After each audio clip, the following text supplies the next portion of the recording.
আসসালামু আলাইকুম। প্রিয় দর্শক, অন্য মঞ্চের আলাপচারিতায় আপনাদের সকলকে আমন্ত্রণ জানাচ্ছি। নমস্কার, আমি তরুণ ঘোষ। আর মাত্র 5 দিন বাকি আপনাদের ঘোষিত নির্বাচনের। 5 দিন বাকি। হবে কি হবে না এ বিষয়ে সবাই যেমন সন্দিহান, আমার মনে তো গভীর সন্দেহ আছে। তো যাই হোক, হোক বা নাই হোক, সে তো বড়ের কথা। এখন এই বাংলাদেশ ইস্যুতে এখন একটা মারাত্মক একটা ঘোরেল অবস্থা চলছে। ঘোরেল অবস্থা কিরাম? ঘোরেল অবস্থা হচ্ছে কূটনীতিতে একটা মারাত্মক পালা বদল হচ্ছে। Bangladesh out, India in. কোন প্রসঙ্গে? সেটা হচ্ছে কূটনীতি প্রসঙ্গে। যেখানে বাংলাদেশকে প্রাধান্য দিয়েছিল আমেরিকা, সেই বাংলাদেশের এই হাল দেখে আমেরিকা এখন ভারতের পালে হাওয়া লাগিয়ে তুফান তুলে দিয়েছে। ব্যাপারটা কিরাম? আমি আপনাদের বলেছিলাম একটা চুক্তি হতে যাচ্ছে, 10 বছরের চুক্তি হতে যাচ্ছে। চুক্তিটার নাম আমি আপনাদের বলে দিচ্ছিলাম, সবই বলেছিলাম, শুধু আপনাদের স্মরণে করে দিই। আপনারা তো ভুলে যান, ভুলে গেলে পরে তারপরে যখন হয় তখন আমার গুজববাজ বলে ডেকে দেন। আজ দেখবো আপনাদের কয়জন আমায় গুজববাজ বলেন। এবং আমি যাওয়ার সময় দুটো প্রশ্ন রেখে যাব, যারা অতিশয় বুদ্ধিমান মানুষ, আশা করি তারা আমার এই দুটো প্রশ্নের উত্তর দিতে পারবেন। আমায় কমেন্টে জানাবেন। আর যদি না উত্তর দিতে পারেন তাহলে আমায় হাত তুলে বলে দেবেন যে আমরা উত্তর দিতে পারলাম না। আপনি আমাদের থেকে তাহলে বুদ্ধিমান মানুষ, আপনি উত্তরটা দিয়ে দিন, আমি উত্তরটা দিয়ে দেব। আপাতত ওই এগ্রিমেন্টের বিষয়ে আসি। সেটা হচ্ছে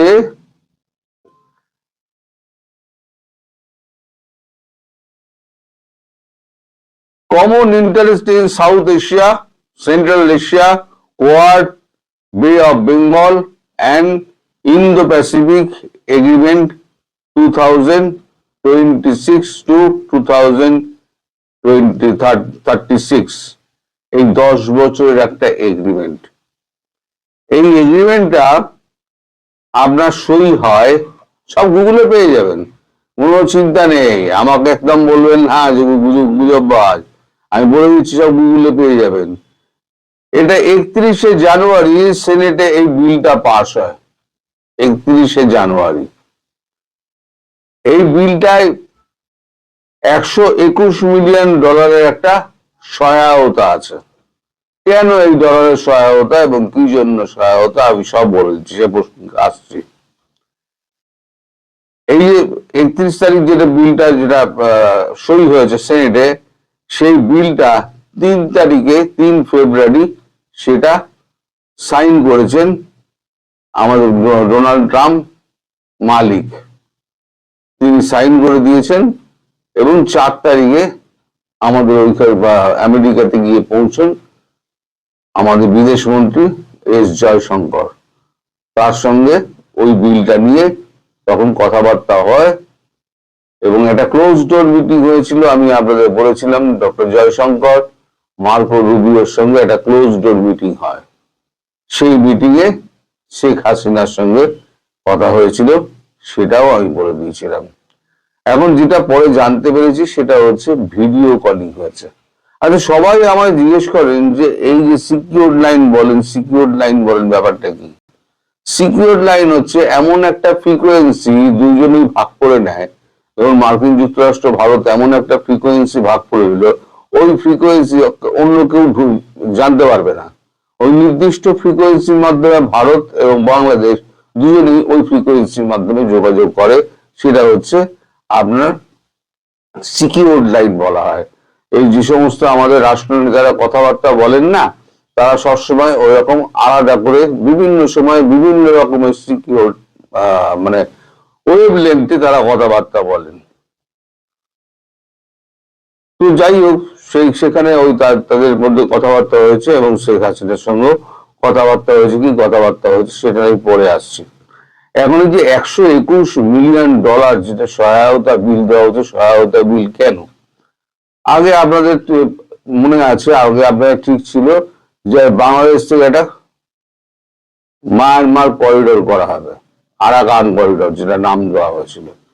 সেই করিডোরটা নিয়ে সেনাবাহিনীর সঙ্গে খলিলুর রহমানের একটা চূড়ান্ত একটা বাকবিতণ্ডা হয় এবং সেনাপ্রধান ওয়াকারুজ্জামান বলেছিলেন নো ব্লাডি করিডোর। মনে পড়ছে সেই নো ব্লাডি করিডোর?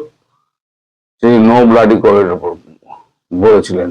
আসলে হচ্ছে এই যে $121 মিলিয়ন যে ডলারটা, এই $121 মিলিয়ন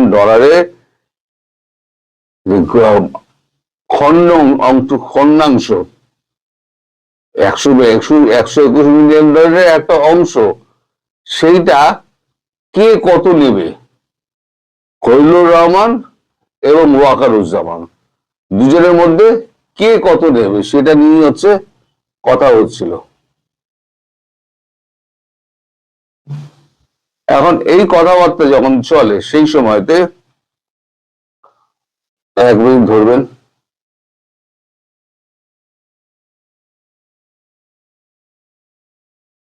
এই কথাবার্তা যখন চলে সেই সময়তে দুজনের মধ্যে যে ঝামেলা লাগে সেটা আদৌ আজ পর্যন্ত মেটেনি এবং তার ফলে একটা দূরত্ব দুজনের মধ্যে তৈরি হয়ে রয়েছে, সেটা অদ্যাবধি মেটেনি এবং মিটবে বলে মনেও হয় না। আচ্ছা, আর একটা এর মধ্যে যেটা ছিল, সেগমেন্ট যেটা ছিল, সেগমেন্টে ভাগ করা ছিল কিছু কিছু পয়েন্ট, যেমন আকাশ এবং সমুদ্র পথে আপনার international terrorism, cross border terrorism, অর্থায়ন, এরকম যদি হয় তাহলে পরে দুপক্ষই সার্জিক্যাল স্ট্রাইক করতে পারবে। 2 নম্বর ছিল ইন্দো প্যাসিফিক অঞ্চলে গণতন্ত্র, নিরাপত্তা, মানবাধিকার, আইনের শাসন, সমস্ত ধরনের অর্থনৈতিক ও সামাজিক কর্মকাণ্ড পূর্বের ন্যায়, মানে শেখ হাসিনার সময় সেই পূর্বের ন্যায় সর্বাত্মক সহযোগিতা, সমঝোতা ও পারস্পরিক মর্যাদার ভিত্তিতে কাজ করবে পরবর্তী বাংলাদেশ সরকার, ভারত এবং ওয়াশিংটন, তিনজনে একযোগে কাজ করবে। কৌশলগত সিদ্ধান্ত বাস্তবায়ন চলমান থাকবে। প্রতি 3 মাস ভারত এবং মার্কিন যুক্তরাষ্ট্র এই যে 10 বছরের এগ্রিমেন্ট হচ্ছে, এই 10 বছরের এগ্রিমেন্ট এই রিভিউ করবে। শেখ হাসিনার সঙ্গে যখন কথাবার্তা হয় তখন মার্কো রুবিও শেখ হাসিনাকে বলেন যে বাংলাদেশে দৃঢ় গণতন্ত্র, আইনের শাসন, মানবাধিকার রক্ষা কাজ করা ওয়াশিংটন অঙ্গীকারবদ্ধ। ঢাকার কাছে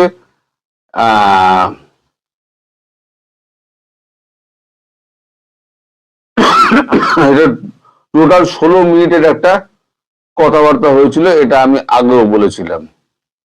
এখন এই যে বাংলাদেশ নীতি পুনর্বিন্যাস এবং চূড়ান্তকরণ, বাংলাদেশ ও মায়ানমার ও ইন্দো প্যাসিফিকের নিরাপত্তা, এর দুজনের মধ্যে দুজনেই ভারত ও মার্কিন যুক্তরাষ্ট্র দুজনকে সমানভাবে ভাগ করে নিয়ে দেখবে। কখনো কোনো কাজটা মার্কিন যুক্তরাষ্ট্র করবে, কখনো ওভারল্যাপ করে মার্কিন যুক্তরাষ্ট্রের ভারতের কাজটা ওভারল্যাপ করে মার্কিন যুক্তরাষ্ট্র করবে। যেখানে যার প্রয়োজন হবে সেটাই তখন তারা করবে ওভারল্যাপ নীতিতে। ওভারল্যাপিং নীতি বোঝেন? ওভারল্যাপিং নীতিতে হবে। এখন এই যে $121 মিলিয়ন কি হবে?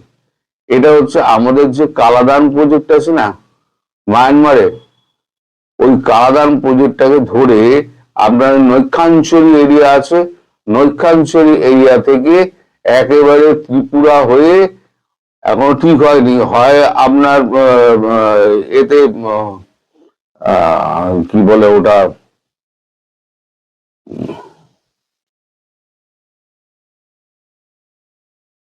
ত্রিপুরা হয়ে মায়ানমার ছুঁয়ে কাম্বোডিয়া পর্যন্ত পৌঁছে যাবে। অর্থাৎ এখন থেকে বাংলাদেশকে সাইড লাইন করে এখন পুরো ব্যাপারটা এখন কাম্বোডিয়া এবং ভারতবর্ষ যুক্তভাবে মায়ানমারকে পৌঁছে দেবে, যত রকমের অস্ত্র শস্ত্র সহায়তা যা যা করার সেই সমস্ত গুলো করবে। মায়ানমার ইস্যুতে ভারত যেমন